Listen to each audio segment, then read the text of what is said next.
Okay, I am going to take it away. Well, as Craig said, I'm Sonya Bennett, Director of Disaster Response, and I am really happy to see all of you here today. With the incredible expansiveness of the annual conference, it can be difficult, and it has been difficult for me to get everywhere that I need to be. And we know that that each of you, in as far as the east of Nevada to the north of very north of California, all the way down to Tehachapi, all have your own needs regarding disaster response and disaster preparedness. You all have some different needs and some different amounts of knowledge and preparedness. And so I want to be able to help you with all of that. And so I must say that the virtual platform of Zoom and some of the other ones that, a couple others that I've been using, Blue Jeans or something, I don't know why they call it Blue Jeans, but some of those other platforms have been really helpful to allow me to give some one-on-one or small group training or conversation around disaster and preparedness. So I'm excited about that. I also want you to know that because of this platform, we are moving much more quickly in our upcoming trainings. And so you'll want to keep an eye out for more Connecting Neighbors. We are having an individual preparedness training on June 6th, I think that it is. It was supposed to be in Pinole, but we're moving it online.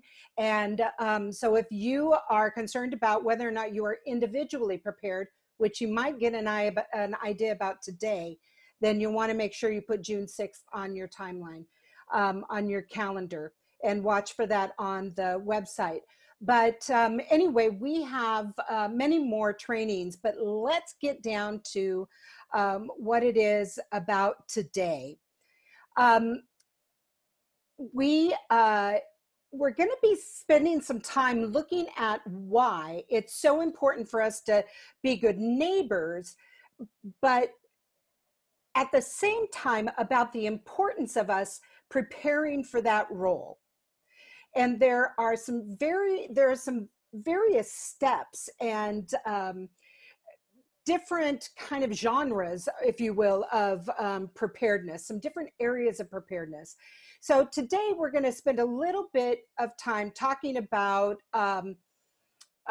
preparedness in general. And remember, June 6th is when we're going to do individual preparedness.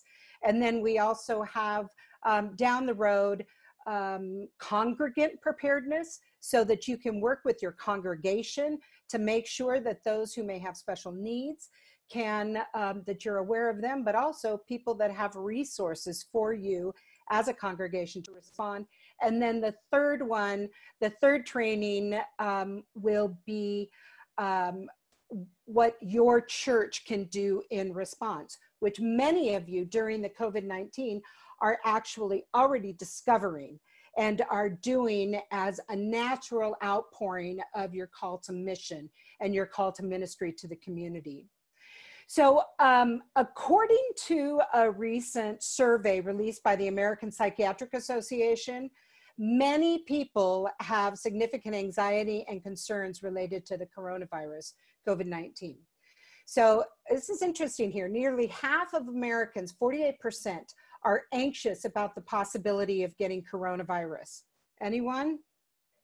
We continually look at our toes in my house, right? I don't want to have COVID toes. And nearly 4 in 10 Americans, 40%, are anxious about becoming seriously ill or dying from coronavirus. I saw a post, I mean, this just really makes it real. I saw a post from a late 20-somethings friend of mine from an old church who posted that he said, I need prayer because I'm scared to death because I have pre-existing health conditions and I have a runny nose and I'm nauseous. I think I have COVID. And he was absolutely distraught. And so 40% are anxious about becoming seriously ill. And that 40% are real people, and it may be you. And then 62% are anxious about the possibility of family and loved ones getting the coronavirus. So what's interesting about all of this, again, what is the church's role? As we think about the church's role in respect to the anxiety that people are feeling about COVID-19 in particular, keep in mind that 1 in 4 people who seek help for mental health concerns, anxiety, depression, 1 in 4 seek help from their faith leader before they go to a clinical professional. Now, you as pastors know that, right? Does your church know that? Do members of your church realize that, that they are, too many people who are not churched, they are the church? I used to have a friend who called me God people. She would say, I'm going to go talk to my God people. And so now that I'm married to a pastor, oh my gosh, I'm on speed dial, right? So it's because there's something that we have. And again, you know this. I am here to remind you and to be intentional about it. What is the role of the church in the midst of crisis? What makes it relevant for disaster? Why do people come to faith leaders and people of faith during a disaster or during a crisis? You can put in the chat there why you think that might be. Why would people come to someone of faith during a disaster? Don't everybody just, I'm supposed to see a waterfall of chat. So we're cheap and available perfectly. This is true, right? It's not usually a 1-month wait for comfort and hope. They know people will help for hope, a longing for community, having comforting words. Right, those are all right. Those are all, not that you needed affirmation from me, but they feel safe with us. We want to know what God thinks or will do. Aren't those the hard questions when you get those? Prayer, reassurance, we're trustable. We represent God. Again, we are God people. And the word that, and peace of mind, the words that I really think about, and we're talking about it a lot in our church in Lodi, is hope. And I've seen, I don't know if you've seen the Salvation Army commercials, but their slogan right now is hope is greater than fear. Hope is greater than fear. And we provide that hope through connection to God, connection to other God people, connection to the church. We are connection to God. We are connection to hope. We long as people, especially in a crisis, for whatever is good, whatever is true, whatever is right, whatever is pure, whatever is lovely, whatever is admirable. Those are the things that we're longing for, right? But we can't see them when we're in the midst of a crisis. And so this is where the ministry and the mission of the church comes in, and where we can really bring that hope. Now, you don't have to have all of the words. You don't have to have the theological knowledge or the master's in divinity or whatever it may be. It is the presence that we bring, the presence of ministry, a ministry of presence. So we know that we can go to the church, but what if the church isn't ready for us? What if the church or even individuals aren't ready for whatever reason? And those of us, as we were coming into COVID, those of us in leadership are like, what?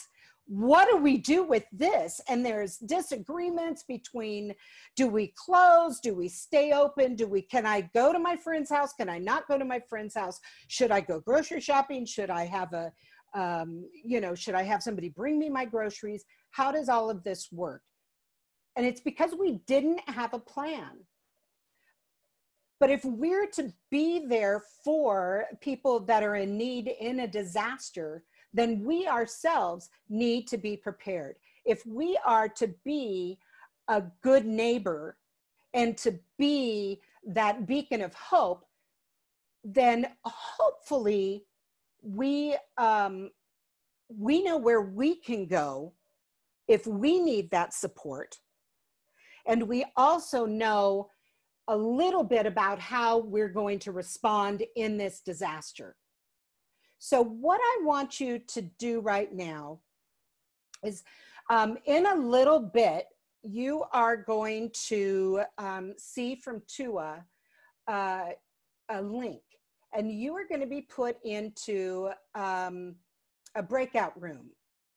And I almost used the word share, but I know some of us really loathe sharing with people we don't know, but then some of us maybe don't. Maybe we're longing to see people we don't know. So when we go into the breakout room, I want you to just honestly talk about let me see, I've got to find my question, because otherwise I'll ask you a whole bunch of questions that don't work. So, how were you initially during that, how were you initially during the early days of the stay-at-home order? What did you do? How did you respond? And what were some of your initial fears? So again, that's a whole bunch of questions, but just kind of think about that.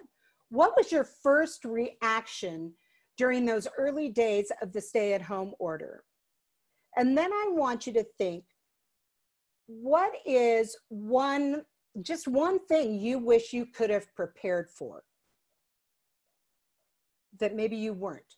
What's one thing you could have done to prepare better for staying at home for what is now months?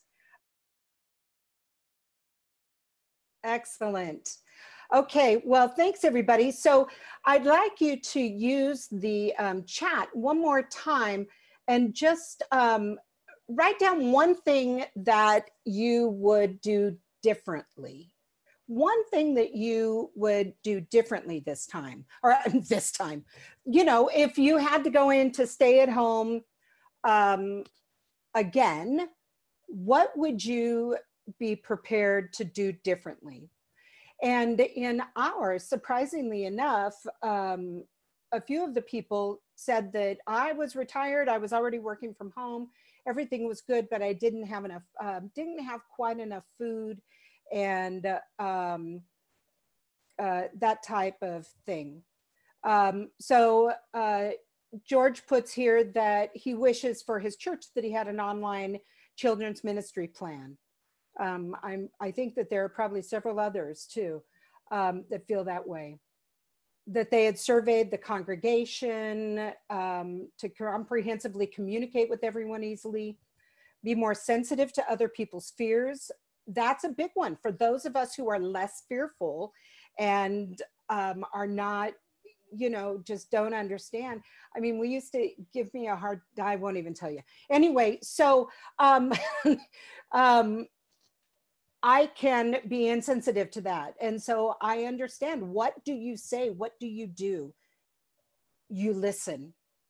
Remember, some of those reasons that people come to the church are because we listen, because we pray with them, because we are people, the people that will help connect them, because we are part of the greater connection.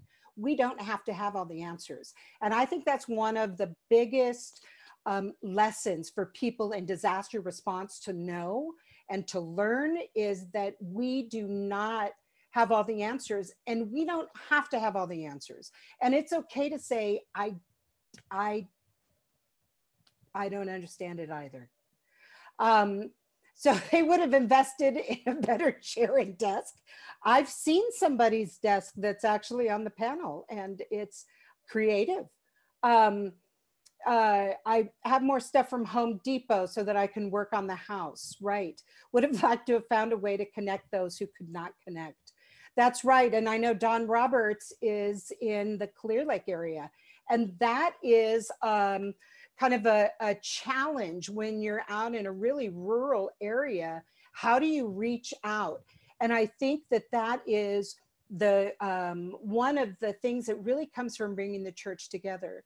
And also remembering, as you're talking to your fellow pastors, that someone in San Francisco is going to have a different response than someone in Lodi, who is going to have a very different response than somebody who's in Lake County, because our resources are different, our people are different. And so a disaster response is, or any type of response or program adjustment, is not a one size fits all. It is going to depend on your people, on your circumstances, on your community, and the individual needs. And so I think that that is really important to consider when when you're looking. And especially, I am somebody who has a horrible fear of missing out. I don't know if there's anybody else with that, but my name is Sonya, and I suffer from FOMO. And so I will see other people doing these fantastic programs. I've been in program all of my career, doing managing programs or developing programs. And I would see somebody with this great program, and I think, well, why can't I do that? Oh, well, I don't work with seniors, or whatever it is, or that's not the group of people that God has called me to work with. And so it's just really important to be open to the leading of the Holy Spirit and where God is calling you. We know that God is always at work around us, and that we know now that people come to the church for care, for peace, for hope.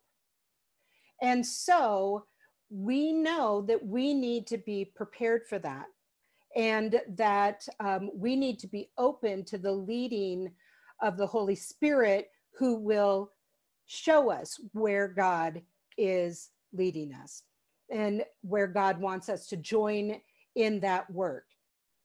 So just as we think about preparedness a little bit more, preparedness does away with panic. The individual, Bob, I think it was in our group, said we didn't panic at all. We have plenty of food. We had things to do. We just moved, adjusted. We didn't go to the church to clean. We just cleaned our house.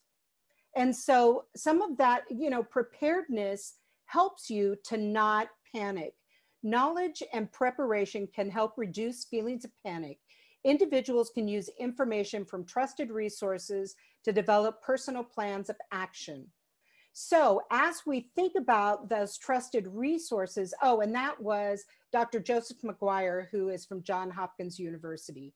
And he's one that says the number one thing is prepare, don't panic. So let's look at together. I'm going to try to share my screen, and I'm going to go to my Google. And I am going to go to, it's in the way. Hold on, sorry.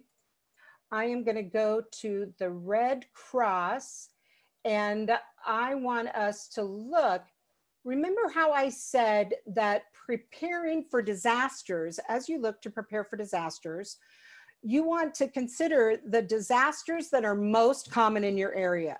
Now, who would have thought of the pandemic? Right? Well, those of us in disaster response have been thinking about pandemic for a long time, but we haven't had a plan. And that's how it is very often in disaster response. But this Red Cross link, and we'll put it on the website, This Red Cross link has what the most common disasters are in your area, but I bet you already know them. Earthquakes, wildfires, the hurricanes are in Hawaii, but landslides and even volcanoes. So, but earthquakes are a big one, and of course, the forest fires. But we also have to be prepared for the drought. And as we've seen through COVID-19, we need to be prepared in how would we assist in an economic disaster? What would we do to help in an economic disaster? So, and there in Nevada, you've got earthquakes, wildfires, and again, winter storms. So your preparedness needs to think along those lines. And then as we think about our trusted resources, then we go again to the American Red Cross, who says, be Red Cross ready. And these are the things, there are these resources there.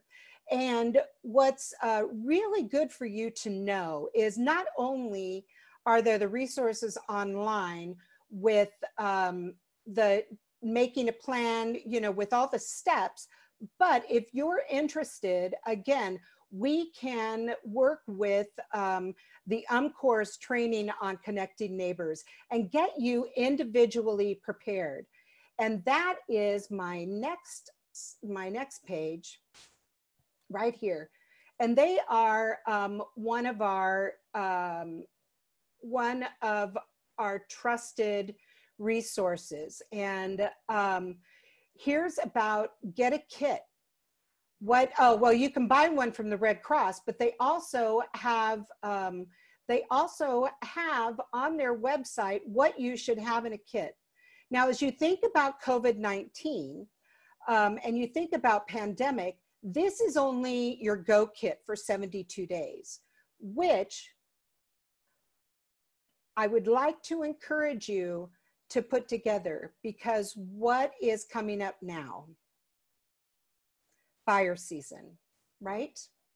But not only fire season, earthquakes. Anytime, friends, anytime. I don't want to be depressing at all, but any time we need to be prepared for earthquake. And that means that what can you take with you? And if you're in you know, a fire situation, what can you take with you? And they talk about the P's, your papers. What are your most important papers? Your photos. What are your most important photos? Your people. Who are the people that you want to make sure that get out? Not that you want to leave anybody behind, but you want to get your people out, your photos, your papers in no particular order, your pets, and your phone, your power, meaning some type of a power source, your petrol, meaning that you always want to have your car half full of gas. Always have your car half full of gas, because you could be in a situation like the Oroville Dam. How many were in that situation with the Oroville Dam where they had to evacuate and couldn't, and many of the cars didn't have gas, and cars, you know, ran out of gas. You also want to take with you, there's a couple more P's that I don't remember. If you can think of some P's, put them in the chat box, but it can only be the letter P. All right, so that you can remember them and get those things ready to go. So as we think then about preparedness, it's really important. I know that we're eager to prepare the church, right? Many of the things that you wished that, or that the chat room wished that we had done differently was regarding the church. My question is, if you were prepared for COVID, like me, my mother grew up post-Depression era, so I have like inherited her food hoarding ability, or George boyfriend is shaking his head, because I have cupboards and cupboards of food, right? I mean, we could feed the neighborhood on my food. So if you're prepared that way for COVID-19, are you prepared to leave the home? One thing that I would encourage you to do right now, today, or sometime no later than this weekend, is have a conversation with your family to talk about your evacuation and communication plan. What is your evacuation and communication plan? If one of you was on the north end of town and the other person was on the south end of town, and the roads in between were impassable, how would you connect? If, so George and I have talked about, if I'm in West Sacramento at the conference office and he's in Lodi and something happens, whether it be a fire or an earthquake or a hazardous materials spill, if something happens to take out both I-5 and 99, and I cannot get to Lodi and he can't get to West Sacramento, where will we meet? That's a hard one. So we have decided that we would, wherever the incident is closest, so say the incident happens in Elk Grove, which is just south of Sacramento, then that's kind of the Lodi area. So we would go north to meet up, hopefully, I think that's what we decided, to the next nearest United Methodist Church up the street, up the 99. So do you see what I'm talking about? It's like making that decision about how you're going to respond, how you're going to get in touch with one another. And the reason that's so important to think about is because what happens if the phones go down and you have no cell phone, you have no home phone, you have no office phone, you have no way to get in touch? What is your plan? And how will you evacuate the area? Do you know which streets they're going to turn which way in your town if there's a flood? Those types of things will help you to not panic should there be an emergency. Now, just one more thing that I'd like you to put in the chat is, what is one thing today, before we end, what is one thing today you were hoping to hear about and have not heard about? Put one thing into, in the chat room. If you had something you came to this webinar for about disaster response and connecting neighbors that you were hoping to hear and you did not hear, because I want to make sure that we touch on that. Okay? Now, in the meantime, what I would like us to do is just to take, we're going to take a, do I have time for this? No. Okay. Oh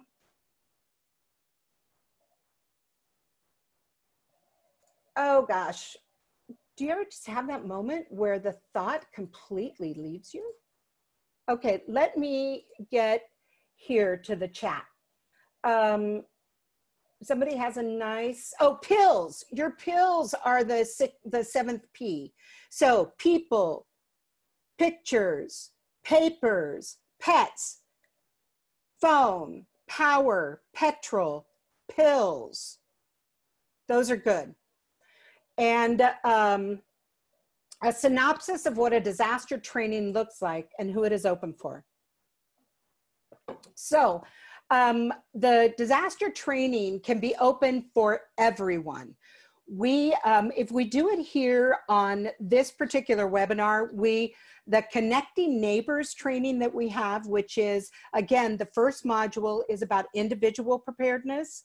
That is right now primarily geared toward adults. However, if you want a child preparedness or a youth and young adult preparedness, not that young adults aren't adults, but you know, a youth, maybe high school and lower preparedness, we can provide that for you, and we can put that together for you. And I will tell you what, if you are in a church and you're looking to get preparedness on kind of part of the culture and part of the conversation, teach the kids. Remember what the no smoking, the no smoking conversations did for smoking. The kids would come home and say, Mom, Dad, stop smoking, right? And that was really, really driving force between about decreasing cigarette smoking. So a synopsis of what a disaster training looks like is that it is about identifying the elements that you need to be prepared. And that's for the individual preparedness and what some of the resources are. And we give you those resources to help you then go home and work through that with your family. We work through some of it in our training, and then you can work through some of it with your family. And then the other thing is, so the second one of connecting neighbors, the second training in connecting neighbors is about congregant preparedness. And that's where you identify what do we need to do to prepare the church for a disaster. So some of that is the COVID-19 and preparing the church to reopen. Some of that is about you're doing some of that preparedness training now with regard to cleaning and sanitation. And you will be having a support manual or booklet. Jorge Dominguez called it something today, and guidelines. I'm trying to remember what he called it, but anyway, you'll be getting a manual soon, pastors, in how to go into the next step of preparedness and building a team. So that's some of the things that you do in preparing the church for disaster response and for disaster recovery. You will, during that module 2, you will identify things within your church that you want to, that maybe should be in savings in your, oh my gosh, your bank. I am losing my words now. It's because I can't see you. There's everybody. I feel better now. In your, what are those boxes? Security box. What do you call those? Somebody chime in and tell me what you call those. Lockbox. Okay. A lockbox at the bank. Yep. Yeah, okay. So we'll take that. So there may be some things in your church that should be in the security box or the lockbox at the bank. You may also identify artifacts that you want to make copies of. So, but then also you're going to identify who is it that is diabetic, and if we go into a power shutoff, they need to have their insulin refrigerated. Who is it that we need to make sure we get an ice chest too full of ice for their medicines? Or who is it that has the ability to foster animals? Because animals are often an issue, right? Who is it that has the ability, that may have farmland that can take large animals? Who is it that has the truck that can take boxes of food around? And again, a lot of the things that you have been doing in COVID-19 are those things that you can carry with you into each disaster and into each disaster response. Or if your church hasn't responded, then I would encourage you now to use this opportunity to come together and say, we didn't do it this time. What do we want to be prepared to do next time?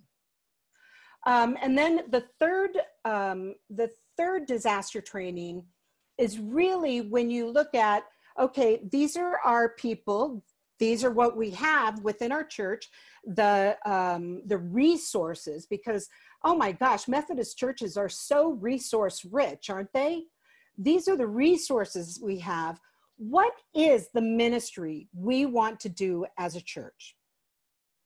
So, for example, in the fires, for the last several years, we have responded as a conference to the fires in the disaster response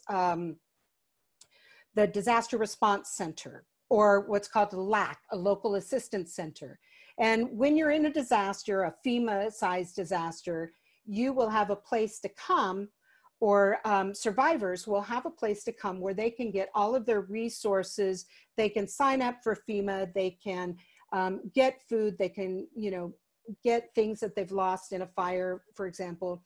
And we have responded there, but we have really worked within our office and the connectional ministries and we have a team that I work with, volunteers, that we said, is this really the best use of our resources and the best use of our time and our volunteers? And so one of the things that we did this last time, Skylar Rhodes was really an instigator in this, that we intentionally tied into what the churches are already doing. Do you ever just think, duh? Like all of a sudden the light bulb goes off and you think, that totally makes sense because you guys are already doing the work. So during this last fire, the Kincaid fire, what we did was we helped to resource some of the churches that had opened as care centers or hospitality centers. And so that's something that you can do pretty easily by opening your doors, which many churches do immediately in a disaster. Not necessarily a COVID pandemic, but in a fire, in an earthquake, in evacuation, you open your doors. And a hospitality center is where you have power, internet, cold water. Sonoma, the Sonoma church, the Sonoma UNC had their kitchen open and then had the dining room open. So families could come in and cook their meals together still. And I thought that was just fantastic. And they even had, neighbors that came down just to sit because the pastors came down and cooked their meals down there as well. Even though they weren't out of power, they came down, cooked their meals there. And it was just a time of family and togetherness. And remember, why do people come to the church? Why do they come to the church in a disaster? Because we offer that peace and that hope and that calmness, hopefully, right? Okay, let's see. Connecting with other efforts such as CERT. CERT, let me see, how many of you are CERT certified? That's a Community Emergency Response Team.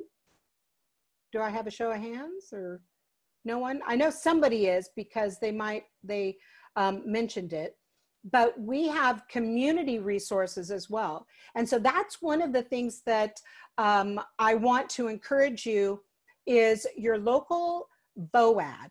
How many have heard of VOAD? I know Lee has, George, because he lives with it.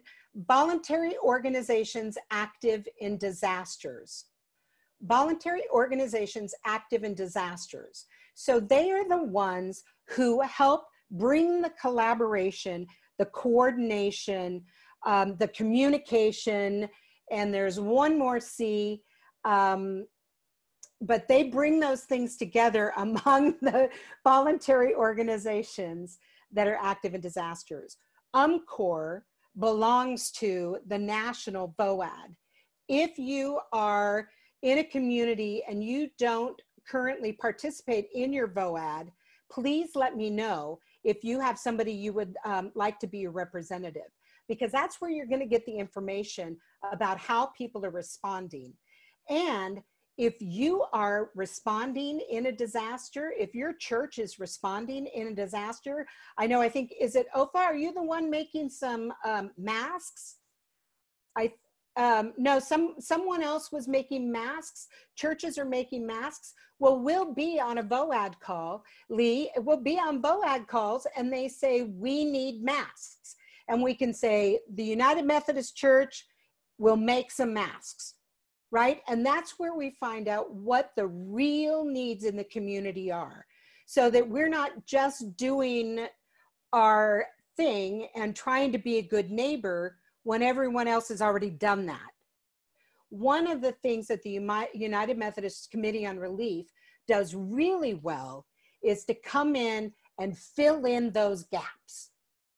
Right now, we are in Lake, Mendocino, and Sonoma County, 3 years after the fires. And why? Because we're kind of picking up the crumbs. We're going behind and finding those people that even 3 years after the 2017 firestorm still haven't recovered. There are people that are still waiting for mobile homes to be put on cement slabs. And so we can come in with our disaster case management and help them. And those are the different things that we can do as a church. Are there people that are still without masks? Are there people that are still hungry, that have not connected to a community feeding? Because that's the hope, right? Bringing it back around, that is the hope. We are the ones in the church that are still looking after our neighbor when everyone, you know, when people are gone, right? When the fair weather friends, so they've been called. Let's see, safe deposit box. Thank you very much. Could another SSP be option for learning to help their neighbors? Yes, SSP, Sierra Service Project, is an excellent, I am a fan of Sierra Service Project. If you want more information, you can contact the youth department about that, Phil, and he is here. And they have an online program this summer. Okay, about the homeless population that are seeking closed church grounds for sanctuary. Okay, that is a big conversation. I don't know that I can, Yvonne, I don't know that I can really address that much today, but let's talk offline, and we can touch base, and I can connect you with people in the conference that are working with the homeless, with those without homes that are still on the streets. How to safely connect with our neighbors of all ages without overwhelming them or ourselves. That is a great question. And that comes back to having a plan. So I want to encourage you, if you've already started responding, or if you are planning to respond, or you know, thinking about doing something even still in response to COVID-19, that before you go out and do it, that you sit down and make an action plan. What is it? Who is it that what is the need that you're trying to meet? Who is it that you're trying to help? What are your resources?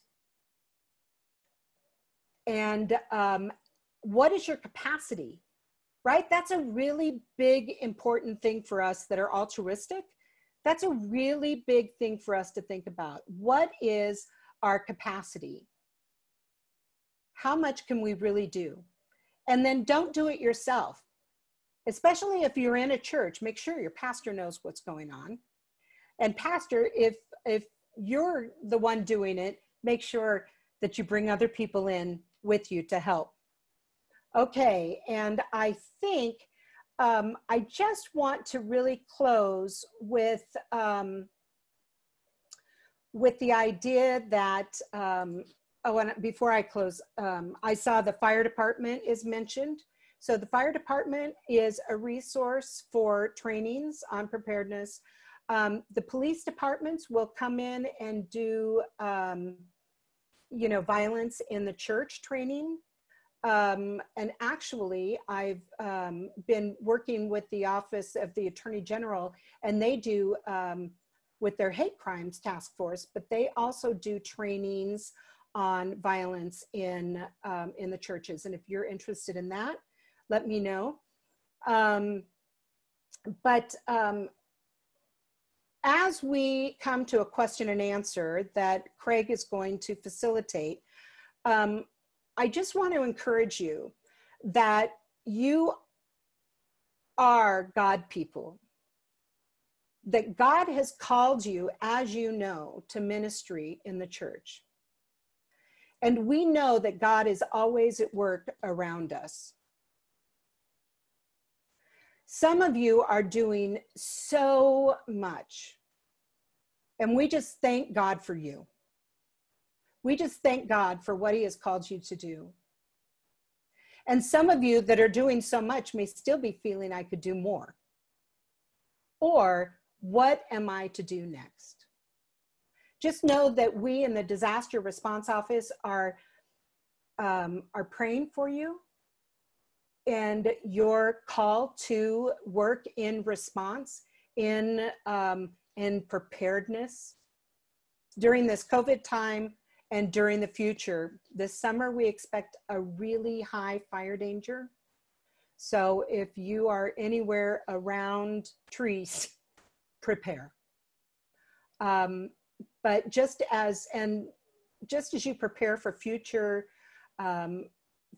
crisis, future disaster, just really spend time in prayer, asking what God would have you to do. And if you need any assistance in putting anything together, just email me, text me, call me, any of that. And thanks for your time. All right, Craig. All right, I see great digital applause and in real time for you. Sonya, thank you so much for the leadership today and providing some sense of direction, not only individually, but for our churches. That's incredibly helpful. I want to thank you so much for preparing, being with us. It's been a busy week. I know you're working on some other projects related to our churches and how they're responding to COVID. So I knew this took a lot of time out of your schedule. So I just want to say thank you.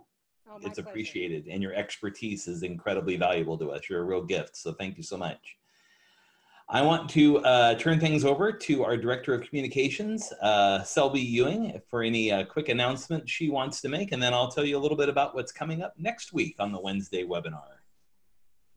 Hello, folks. How are you? It's so nice to see everybody here, and I'll just echo one more time, Sonya, thank you. Wonderful job.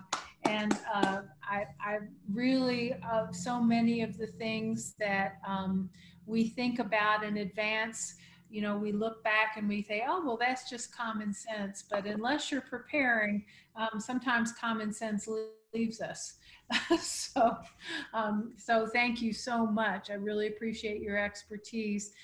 Thank everybody for joining us. As you know, Wednesday webinars are a staple of our conference life every week. Added to that, reflections on coming lectionary passages for the coming Sunday from different leaders around the conference. This week is Pentecost, as you know, and Bishop Carcagno is preparing a special message, and we will post that on Sunday afternoon, and it's very powerful. So I would encourage you to take a look at the website on Sunday afternoon, and we'll have it posted there. We also, this week, as in every week, the Instant Connection will go out tomorrow or Friday, depending on how the stories are coming in. And I'm very, very excited because people have started sending in very consistently stories around what's happening in local churches. And you're just writing me an email and telling me what's going on. And I either take that email or I edit it a little bit and turn it into a story and run it by you.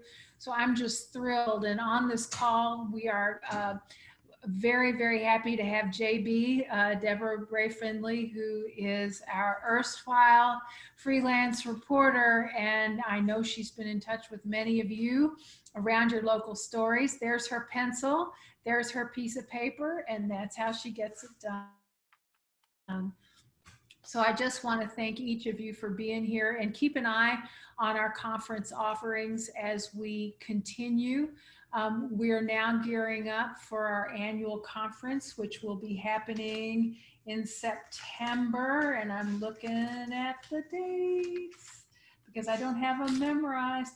The 17th through the 21st. So you're going to start seeing some conference promotion around our upcoming annual conference session and planning as we get closer to those dates.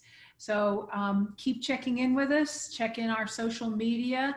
If you see something on social media you'd like to talk about or answer or ask a question, do it. We want a two-way street. We want you to talk to us more than we're talking to you. We want to know what's going on in your connection, in your local situation, in your local church, in your community. So I just thank everybody so much. And Craig, I'm going to give it right back to you. All right, Selby, thank you so much. And we're really glad to be able to host these Wednesday webinars with you. We're really glad that you can be a part of it. We hope they're helpful in the life of your congregation. That's really what we intend them to do. And so your feedback is appreciated very, very much. We're working right now on the slate of Wednesday webinars that are going to be coming up through the summer months and looking at some of the things we need to be dealing with. So we're looking forward to that work. Hopefully we'll be able to share that with you in the next couple of weeks. Next week, we have a panel discussion we're excited to share with you, moderated by the Reverend Fel Cow from our conference office as well, our Director of Youth, Young Adult, and Camping Ministries. And he's hosting a panel discussion with some of our youth and young adult leaders from around our annual conference. So they're going to be talking about how do you do youth ministry and young adult ministry during a pandemic and how this has shifted and changed that work. We're going to hear from some of our best and brightest leaders around the annual conference in a panel discussion. So we'll look forward to welcoming you next week. If your church has any desire or any sense of trying to understand how to do this work with young people, especially right now while we're going through this social distancing and not in our houses of worship, this is going to be a great webinar for you. So pass the word so we can let people know next week to come and join us. So with that said, again, our thanks to Sonya at Bennett, our Director of Disaster Response, and for her leadership, and for our entire team that works on the Wednesday webinar. We pray that you have a blessed remainder of the week, and we look forward to seeing you back here next Wednesday. God bless everyone, and take care.